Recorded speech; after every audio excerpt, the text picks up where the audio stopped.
হিন্দু পুরাণে ভগবান ব্রহ্মাকে মহাবিশ্বের স্রষ্টা হিসেবে বিবেচনা করা হয়।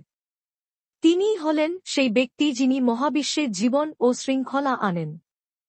যখন আপনি তাঁর রূপের দিকে তাকান, তখন তাঁকে 4টি মুখ দিয়ে চিত্রিত করা হয় এবং প্রতিটি মুখ তাঁর ঐশ্বরিক ভূমিকার বিভিন্ন দিককে প্রতিনিধিত্ব করে।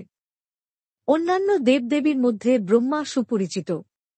তাঁর 10 পুত্র প্রজাপতি নামে পরিচিত। তারা সকলেই মহাবিশ্বের সৃষ্টি ও সংরক্ষণে গুরুত্বপূর্ণ ভূমিকা পালন করে। এই প্রবন্ধে আমরা প্রজাপতিদের জগৎ এবং মহাবিশ্বে তাদের তাৎপর্য সম্পর্কে আলোচনা করব। প্রজাপতি কারা? প্রজাপতিরা 10 জন ঐশ্বরিক সত্তার একটি দল। তারা সকলেই ভগবান ব্রহ্মার মন থেকে জন্মগ্রহণ করেছিলেন। মানুষ সহ সকল জীবিত প্রজাতির পূর্বপুরুষ হিসেবে তাদের বিবেচনা করা হয়। সৃষ্টি ও শাসন ব্যবস্থার সামগ্রিক কাঠামোতে প্রতিটি প্রজাপতির একটি অনন্য ভূমিকা এবং দায়িত্ব রয়েছে। মারীচিকে প্রায়শই প্রজাপতিদের মধ্যে প্রধান হিসেবে বিবেচনা করা হয়। তিনি মনের মাধ্যমে সৃষ্টির শক্তির সাথে যুক্ত। মারীচির বংশধরদের মহান ঋষি হিসেবে গণ্য করা হয়। তাঁর শিক্ষাগুলি অনেক বৈদিক স্তোত্রের ভিত্তি। অত্রি তার তপস্যা এবং ভক্তির জন্য পরিচিত। তিনি এবং তার স্ত্রী অনসুয়া তাদের গভীর ভক্তি এবং সুশৃঙ্খল জীবনযাত্রার জন্য পরিচিত।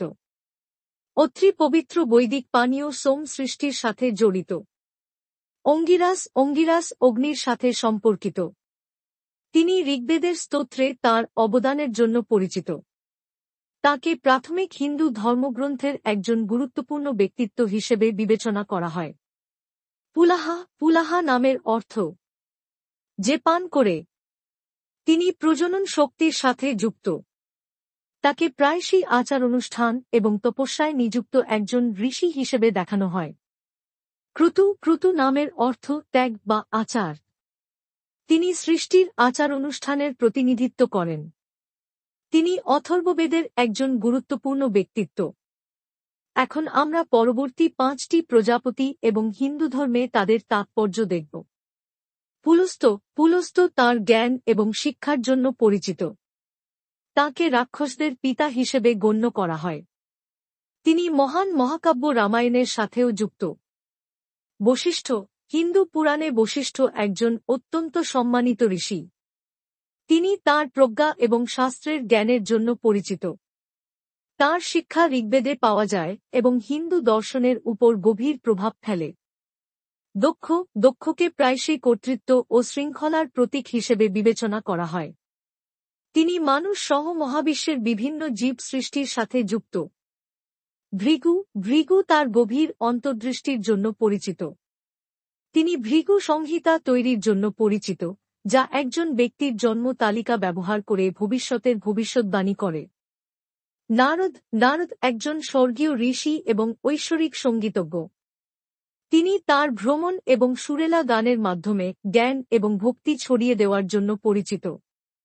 নারদের গল্পগুলি প্রায়শই বিভিন্ন হিন্দু ধর্মগ্রন্থে পাওয়া যায়। যখন আমরা প্রজাপতিদের দিকে তাকাই, তখন দেখা যায় যে মহাবিশ্বের সৃষ্টি, সংরক্ষণ এবং রক্ষণাবেক্ষণে সকলেই গুরুত্বপূর্ণ ভূমিকা পালন করে। তারা ঐশ্বরিক পরিকল্পনার রূপকারের মতো।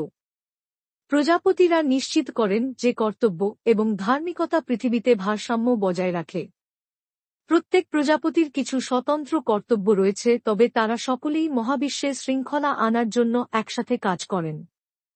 হিন্দু পুরাণে প্রজাপতিরা হলেন ভগবান ব্রহ্মার 10 পুত্র।